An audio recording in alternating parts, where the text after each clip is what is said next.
नमस्कार. आज आता आपण उद्या सकाळी आशी घाटला एक सुबह ईद बनारस म्हणून जे आरती असते त्या आरती पाहायसाठी आपण जाणार आहोत. तर त्याचा मी व्हिडिओ आज उद्या सकाळी बनवला की मग तो मी टाकतो, मग तुम्ही ती पहा. आणि त्या आरती एवढी सुंदर असते की तुम्ही पण त्याचा आनंद घ्या आणि पहा. उद्या सकाळी आपण भेटू परत त्या आरती घेऊन. धन्यवाद.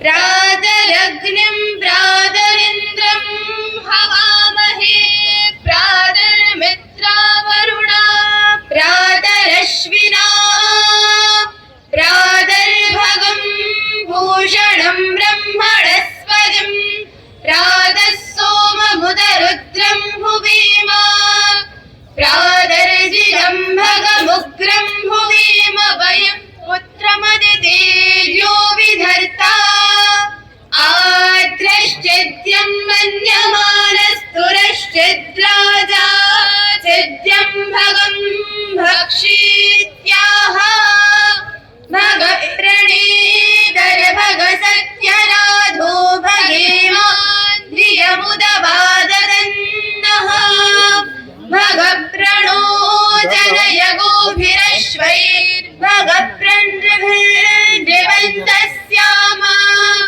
उदेदानीं भगवन्तस्यामोदप्रभित्व उत मध्ये अन्नाम् उदोदितामघवन् सूर्यस्य वयं देवानां सुमतौ स्याम भग एव भगवान् अस्तु देवास्तेन वयं भगवन्तस्याम तन्त्वा भग सर्व इच्छो हवीति सनो भगपुर एदा भवेह ॐ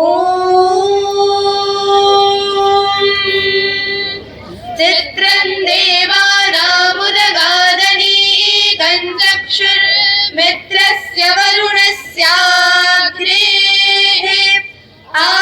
आप्राज्या वा पृथिवी अन्तरिक्षं सूर्य आत्मा जगतस्तस्तु षष्ठ सूर्यो देवीमुष संरोचमान मर्यो नद्या देवा उदिता सूर्यस्य निरम्भसत्रिमृदा निरवध्यात् तन्नो मित्रो वरुणो मामहन्तामनितिः सिन्धुः पृथिवी उदद्यौः अग्निमीळे पुरोहितैर्यज्ञस्य देवमृत्विजम् होतारं रत्नधातमम् अग्निपूर्वैर्विरऋषिभिरेड्यो नूतनैरुता स देवाङ्गेह भक्षति अग्निनारैवष्णवत्कोशमेव दिवे दिवे यशसं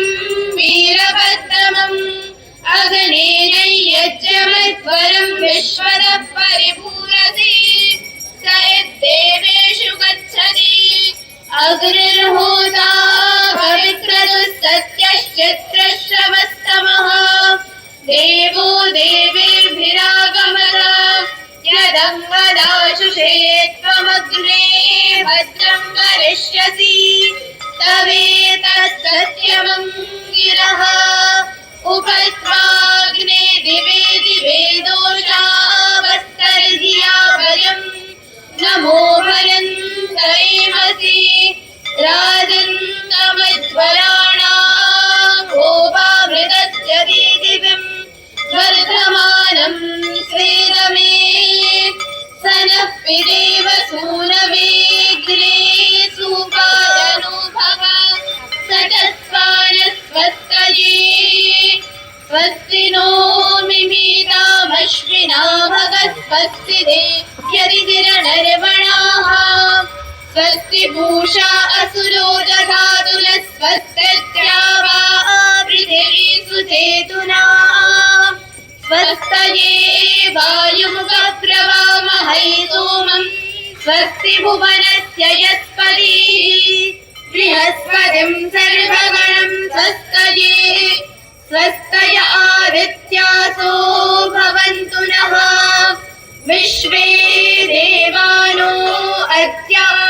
स्वस्तये वैश्वानरो वसुरग्ने स्वस्तये देवा अवन्त्रिभव स्वस्तये स्वस्ति नो रुद्रः पात्वं सत्यं पुनादु पुनः शिरसि ॐ खं ब्रह्म पुनादु सर्वत्र ॐ भुः ॐ भुवः ॐ स्वाहा ॐ महः ॐ जनः ॐ तपः ॐ सत्यं ॐ मृतं च सत्यं चाभिघातपशोच्च जायत ततो रात्रजायत ततः समुद्रो अर्णवः ॐ समुद्रादर्णवादित संवत्सरो अजायत अहोरात्राणि विदधद्विश्वस्य मिषतो वशि ॐ सूर्याचन्द्रमसौ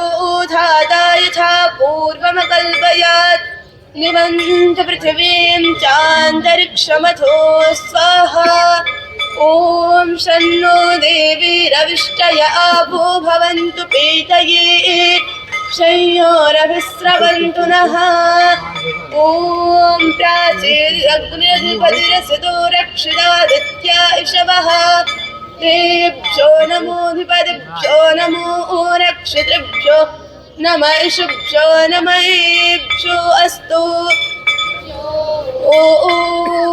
ओस्मान् वेष्टियं वयं विश्मस्तं वोजं हे दध्मः ॐ दक्षिन्द्रोऽधिपतिरक्षिता पितरैषवः तेभ्यो नमोऽधिपतिभ्यो नमो रक्षितृभ्यो नम इषुभ्यो नमयेभ्यो अस्तु योऽस्मान् वेष्टियं वयं विश्वस्तः भोजं हे दद्मः ॐ प्रतीचेदिक्वरुणोऽधिपतिः कृताको रक्षिता नमिषवः तेभ्यो नमोऽधिपतिभ्यो नमो रक्षितृभ्यो नम इषुभ्यो नमयेभ्यो अस्तु योऽस्मान् वेष्टियं वयं हे दद्मः ॐ उदीचेदिक् सोमोऽधिपतिस्वजो रक्षिता शनिर्षवः तेभ्यो नमोऽधिपतिभ्यो नमो रक्षितृभ्यो नम इषुभ्यो नमयेभ्यो अस्तु योऽस्मान्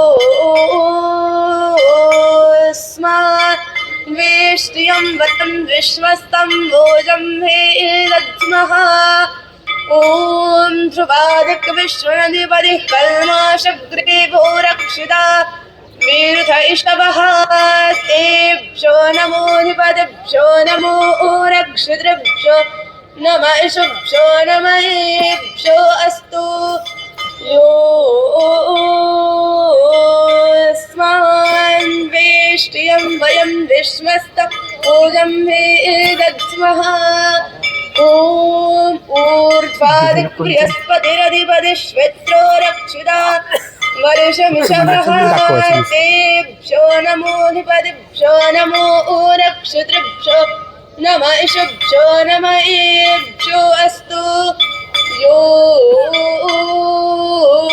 योऽस्मान् वेष्टियं वयं विश्वस्तः हे दद्मः ॐ उद्भयन्तमसस्परिस्वावश्यन्त उत्तरं देवं देवत्रा सूर्यमन्तमम्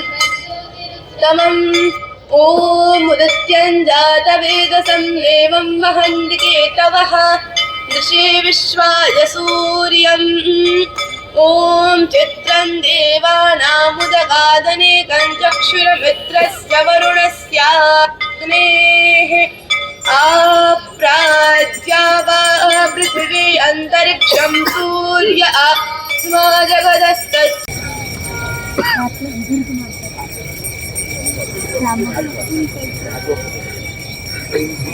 आवडा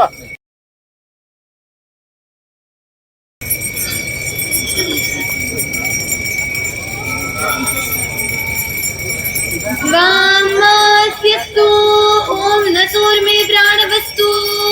अक्षोर्मे चक्षुरस्तु ॐ कर्णयोर्मे आत्मा जातवेदस्ते नेत्यस्व वरदस्पते गवर्धय चास्मान् व्रजया पशुभिर्ब्रह्म वर्चसेनान्ना येन समेधय स्वाहा इदमग्नये जातवेदसे धन्यमम ॐ समिधाग्निन्दुवस्य हृदयर्बोधयदादितम् आस्मिन् हव्याजुहूतना ॐ सुसमिद्धाय शोचिषे घृतं तीव्रं जुहूतन अग्नये जातवेदसे स्वाहा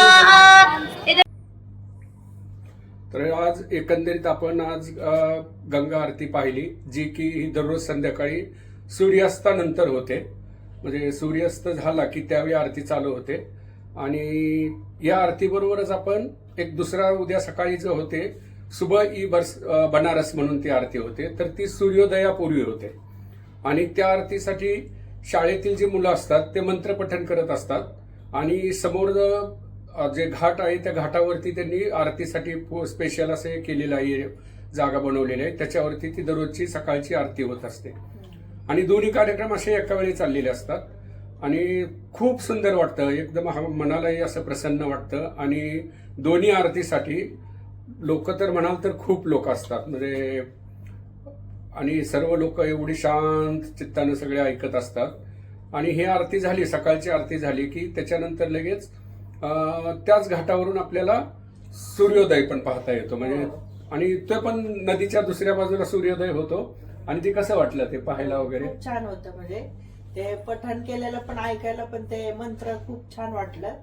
आणि आरती पण खूप छान, नाही का, सकाळी सकाळी खूप प्रसन्न वाटलं. म्हणजे हो ना, म्हणजे आल्यानंतर ते काय होतं, ती दोन्ही आरती जर पाहिल्या ना तर ते आपण आलेल्याच असंच वाटतं की चीज झालं, चला बाबा एक प्रत्यक्ष आपण पाहिलं. आणि त्याच्यामुळे एक समाधान पण वाटतं की आपण आलो, चला दोन्ही आरती जाता आलं. तर असेच तुम्हाला कधी वाटलं तर तुम्ही कधी व्हिजिट करू शकता. आणि कसं वाटलं आमचे जो व्हिडिओ तुम्हाला, तर ते जरूर कॉमेंट करून सांगा. आणि असेच आमचे नवनवीन व्हिडिओ पाहत राहा. आणि परत असाच भेटू नवीन व्हिडिओ घेऊन.